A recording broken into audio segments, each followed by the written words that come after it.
నమస్తే, welcome to TV 786. మైనార్టీల సంక్షేమమే మా లక్ష్యం. తెలంగాణ రక్షణ సేన గ్రేటర్ వరంగల్ అధ్యక్షుడిగా నియమితులైన అనంతరం హనుమకొండలో ఏర్పాటు చేసిన మీడియా సమావేశంలో లయన్ డాక్టర్ వెంకటేశ్వరరావు మాట్లాడారు. పార్టీ అధినేత్రి కల్వకుంట్ల కవిత తనపై ఉంచిన విశ్వాసాన్ని నిలబెట్టుకుంటూ గ్రేటర్ వరంగల్ పరిధిలో పార్టీని గ్రామస్థాయి నుంచి డివిజన్ స్థాయి వరకు బలోపేతం చేయడమే తమ ప్రధాన లక్ష్యమని స్పష్టం చేశారు.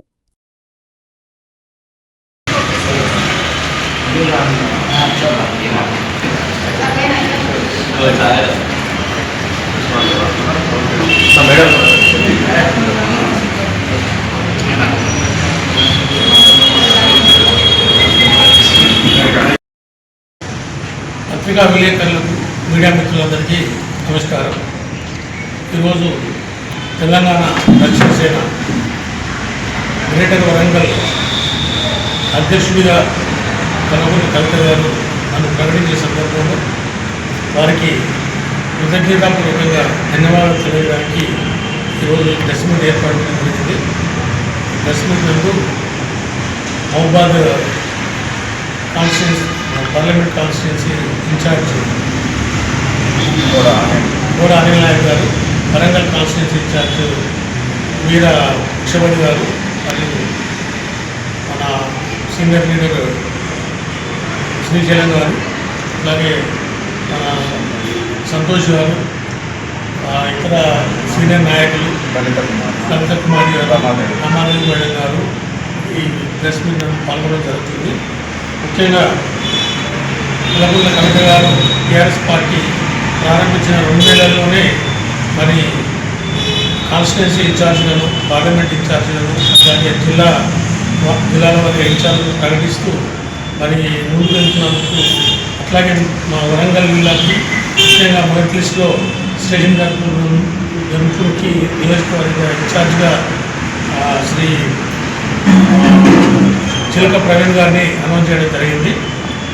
నిన్నటి రోజు మరి వరంగల్ ఉమ్మడి జిల్లాకు సంబంధించినటువంటి గ్రేటర్ వరంగల్ కార్పొరేషన్కి మరి అధ్యక్షుడిగా నన్ను ప్రకటించడం జరిగింది. అదేవిధంగా ఇంతకుముందు చెప్పినట్టు మరి మహబూబాద్కి కూడా అనిల్ నాయక్ గారిని, ఇటు వరంగల్కి వీర విక్షపతి గారిని అనౌన్స్ చేసినందుకు అక్కగారు మా మీద ఉంచిన నమ్మకంతో మాకు ఈ పదవులు ఇచ్చినందుకు మేము వారికి ఎల్లవెల్ల కృతజ్ఞతగా ఉండి మరి పార్టీ యొక్క పునర్నిర్మాణంలో కానీ, గ్రామ స్థాయికి తీసుకెళ్ళడంలో కానీ, డివిజన్ స్థాయిలో కూడా తీసుకెళ్ళడంలో కానీ, పార్టీని సంఘటితం చేయడానికి, ప్రజల్లోకి తీసుకెళ్ళడానికి అక్కగారు ప్రకటించినటువంటి పాంచజన్యాలను ప్రజల్లోకి తీసుకెళ్ళి మరి ఒక గట్టి పునాదులు వేయడానికి నేను, నాతో పాటు కార్యవర్గ సభ్యులందరూ కూడా మరి ఆనిశలు కృషి చేస్తామని, వారి నమ్మకాన్ని నిలబెట్టే ప్రయత్నం చేస్తామని ఈ సందర్భంగా కోరుతున్నాం. ముఖ్యంగా అక్కగారు మరి మా సామాజిక న్యాయాన్ని వారు 100% పాటిస్తున్నారు. టీఆర్ఎస్ పార్టీలో సామాజిక న్యాయం అనేది మొదటి లిస్టు, 2వ లిస్టు గమనించినప్పుడు ఫస్ట్ లిస్టులో మరి 23 నియోజకవర్గాలకి ఇన్ఛార్జిని ప్రకటించారు. అందులో దాదాపు బీసీ వాళ్ళకే 12 మందిని, ఎస్సీ కమ్యూనిటీ వారికి 5గురిని, ఎస్టీ కమ్యూనిటీ వారికి 1 ఓసీలకు 5గురిని, 2వ లిస్టు ప్రకటించిన నిన్నటి రోజు 19 కాన్స్టిట్యున్సీలకి ఇన్ఛార్జిని ప్రకటించారు. అందులో మళ్ళా బీసీ వాళ్ళకు 11 నియోజకవర్గాలు, ఎస్సీ వారికి 2, ఎస్టీకి 2, ఓసీకి 4 నియోజకవర్గాలకి ఇన్ఛార్జిగా ప్రకటించడం జరిగింది. అంటే మొత్తం 42 కాన్స్టిట్యున్సీకి ఇన్ఛార్జి ప్రకటిస్తే అందులో 23 మంది బీసీ వారికే అవకాశం ఇవ్వడం జరిగింది.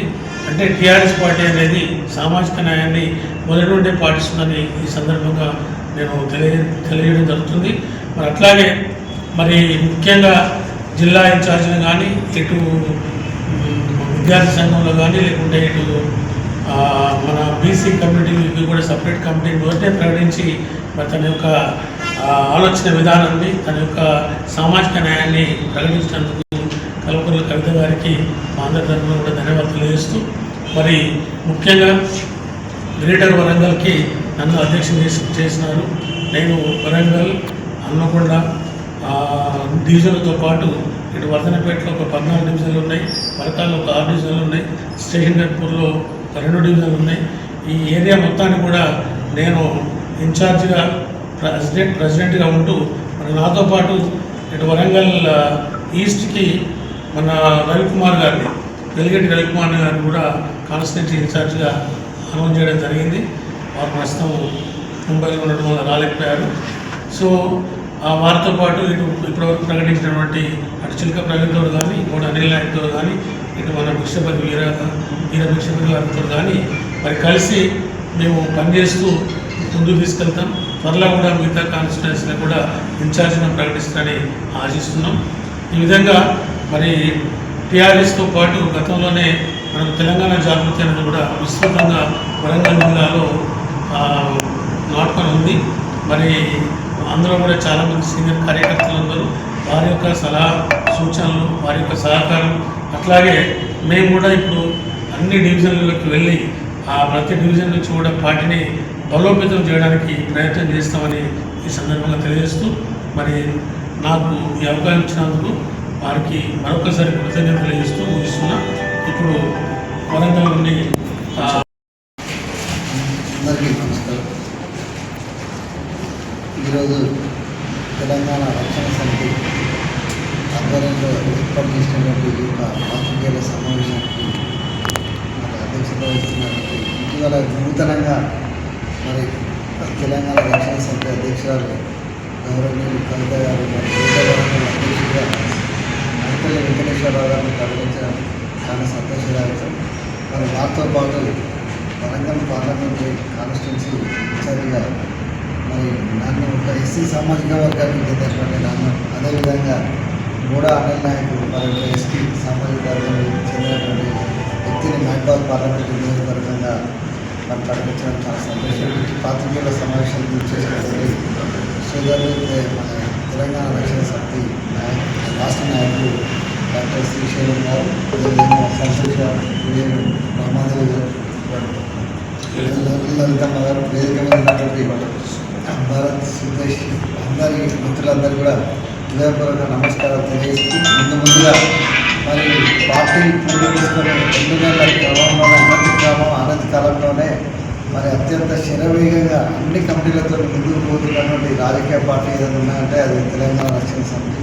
ఎందుకంటే ఈ తెలంగాణ రక్షణ సమితి అనేది ఏదో కులానికో మతానికో లేకపోతే వర్గానికో సంబంధించిన కాకుండా పూర్తి సెక్యులరిస్ట్ పార్టీగా మన నూతన రాజకీయ పార్టీగా 2 జాతీయ పార్టీలు, ఒక ప్రాంతీయ పార్టీ బలంగా ఉన్న వాటికి లీడ్గా మరి అనతికాలం ఒక 2 months టైంలోనే శరవేగంగా తీసుకెళ్తున్నటువంటి వ్యవస్థ. అలాంటి వాళ్ళు కూడా మరి ఈ యొక్క దాంట్లో ఎందుకు జైలు కావడం జరిగిందని కొంతమంది మిత్రులు ప్రశ్నిస్తే ఎందుకు చెప్పే సమాధానం ఏంటంటే, మీరు ఏ రాజకీయ పార్టీలను చూసుకోండి, ఈ రాజకీయ పార్టీల హామీలు చూడండి. ఒక పార్టీ ముందు మిత్రులు అన్న వెంకటేశ్వరరావు గారు చెప్పినట్టు ఒక 5 పథకాలే ప్రస్తుతం ప్రకటించడం జరిగింది. ఇలా అసాధ్యమైన ఏమైనా ఉన్నాయా? ఏమన్నా మీరు తులం బంగారం ఇస్తామనో, లేకపోతే స్కూటీలు ఇస్తామనో, ఇంకా వేరే ఇస్తామనో ప్రలోభ పెట్టేటువంటి సంక్షేమ పథకాలు ఏం లేవు. సాధ్యమైనటువంటి పథకాలు, తర్వాత ప్రజా సంక్షేమ పథకాలు, ప్రజలను తాకేటువంటి పథకాలు, నిజంగా కూడా ఇవి ప్రజలకు చేరేసేటువంటి బాధ్యత నూతనంగా ఎన్నికైనటువంటి మా మీద ఉన్నది. ఎందుకంటే దేశంలోనే ఎక్కడ కూడా లేదు ఈ పథకం, ఏది ఉచిత విద్య, ఉచిత వైద్యం అనేది. ఆ 2 కనుక సఫలీకృతం అయితే వాస్తవంగా మధ్యతరగతి ప్రజలు అప్పుల పాలు కాకుండా, ఆర్థికంగా ఇబ్బందులు కాకుండా మరి ఆరోగ్యపరంగా కూడా మంచిగా ఉండేటువంటి అవకాశం ఉన్నది. 100% సాధ్యమయ్యేటువంటి పథకాలే మరి గౌరవనీయులైనటువంటి కవితమ్మ గారు మరి అన్ని మేధావులతో అనేక మార్లు చర్చించి ఈ యొక్క పాంచజన్యమైనటువంటి ఒక సింపుల్ ఒక 5 పథకాలనే ఫస్ట్ ప్రవేశపెట్టి దాని మీద దృష్టి పెట్టడం జరుగుతుంది. నిజంగా కూడా చాలా ఈ పార్టీలో పనిచేసినందుకు గర్వం ఉన్నది. మేము చేసి ఒక 1 నెల రోజులే జాయిన్ అవుతుంది. ఏ పదవి కావాలని ఇక్కడ ఉన్న ఎవరిని అడగకుండా కూడా ఎవరి సామర్థ్యాన్ని బట్టి వాళ్ళు గుర్తించి ప్రకటించడం చాలా సంతోషదాయకం. కాకపోతే ఏంటంటే వాళ్ళు ఎంతైతే ప్రకటించిందో అంత అదిగా మనకి ముందుకు పోవాల్సినటువంటి బాధ్యత ఉన్నది. ఈ యొక్క పథకాలను ఖచ్చితంగా ప్రజలకు చేరవేసే దాంట్లో మేము ఒక వారధిలాగా పనిచేస్తూ అక్కించినటువంటి నమ్మకాన్ని తప్పకుండా నిలుపుకుంటాం. ఎందుకంటే అత్యంత సమీపంలో గ్రేటర్ వరంగల్ మున్సిపల్ కార్పొరేషన్లో ఎన్నికలు ఉన్నాయి. మరి డాక్టర్ వెంకటేశ్వర్ గారి సాధ్యంలో మరి వరంగల్ ఈస్ట్ వెస్ట్తో పాటు విలీన గ్రామాలు ఏవైతే 42 మెర్జ్డ్ విలేజ్ని వాటితో పాటు మరి ఈ గన్పూర్ కాన్స్టిట్యూన్స్ కొంతమంది పట్కాల కాన్స్టిట్యూన్స్ కొంటున్నాం. వారికి అండదండగా ఉండి మాకు ఇచ్చినటువంటి ఈ యొక్క పదవిని మరి పూర్తిగా వినియోగించుకుని ప్రజల్లోకి తీసుకోవాలని సక్సెస్ అవ్వకుండా రాబోయే కార్పొరేషన్లో కూడా మాదైనటువంటి తెలంగాణ రక్షణ సమితి పార్టీ సత్తా చాటుదామని సందర్భంగా తెలియజేస్తాం. జిల్లా సీనియర్ నాయకులు శ్రీశైలం అన్న గారికి, సంతోష్ గారికి, సుతేష్ గారికి, భరత్ గారికి, రామన్న గారికి, ప్రతి ఒక్కరికి ముందుగా నమస్కారాలు తెలుపుకుంటూ ఈరోజు ఉమ్మడి వరంగల్ జిల్లాలో ప్రధానమైనటువంటి జిల్లాలైనటువంటి వరంగల్, హన్మకొండ, మహబూబాబాద్ ప్రాంతాల నుంచి మా మీద ఉన్న విశ్వాసం, నమ్మకంతో ఈ ప్రధానమైన బాధ్యతని అప్పగించిన గారికి హృదయపూర్వకంగా వినమ్రంగా ధన్యవాదాలు తెలుపుకుంటున్నాం. ఈ సందర్భంగా ఈ ఉమ్మడి వరంగల్ జిల్లాలో ప్రజల యొక్క పరిష్కారమే మా ప్రధాన ఏజెండాగా మార్చుకొని తెలంగాణ రక్షణ సేనాని ప్రధానంగా ఈ జిల్లాలో ప్రథమంగా ఉంచి ప్రధానమైన సమస్యల పరిష్కారం కోసం మేమందరం పాటుపడతామని విన్నవించుకుంటున్నాము. ఈ సందర్భంగా ఈ ఉమ్మడి వరంగల్ జిల్లాలో ఉన్నటువంటి యువకులు, రైతులు, మహిళలు, కుల సంఘాలు, బుద్ధిజీవులు, విద్యావంతులు, మేధావులు మీరందరూ ఈ తెలంగాణ రక్షణ సేన పార్టీని ఆలోచించి రాబోయే రోజులలో మీ యొక్క మద్దతుతో బలమైన రాజకీయ పార్టీగా తీర్చిదిద్ది రాబోయే రోజులలో తెలంగాణలో ఉండే ప్రధానమైన రాజకీయ పార్టీగా తీర్చిదిద్ది వచ్చే అసెంబ్లీ ఎలక్షన్లలో అత్యధిక అసెంబ్లీ స్థానాలు గెలిపించి కవితమ్మని ముఖ్యమంత్రి చేయవలసిందిగా తెలంగాణలో ఉండే అన్ని కుల సంఘాలకు సంబంధించిన మహిళలకి, విద్యావంతులకి, బుద్ధిజీవులకు అందరికీ విన్నవించుకుంటున్నాను. ఈ సందర్భంగా మా ప్రధానమైన ఎజెండా గ్రామ స్థాయి నుంచి వెళ్ళి జిల్లా స్థాయి వరకు మా ప్రధాన కార్యాచరణ ప్రకటించుకుంటూ పార్టీ బలోపేతానికి మేమందరం పాటుపడతామని మేము వినమ్రంగా విన్నవించుకుంటున్నాము. సేన పార్టీని ఎక్కువ అత్యధిక స్థానాలు, అసెంబ్లీ స్థానాలు గెలిచి కవితమ్మ గారికి కానుకగా ఇస్తామని ఈ సభాముఖంగా తెలుపుకుంటూ నన్ను ఈ అవకాశం ఇచ్చిన మా అధ్యక్షురాలైనటువంటి కవితమ్మ గారికి మనస్ఫూర్తిగా ధన్యవాదాలు తెలుపుకుంటూ జై తెలంగాణ. ఇవి ఇప్పుడు అప్డేట్స్. మరిన్ని అప్డేట్స్ కోసం స్టే ట్యూన్డ్ విత్ TV 786.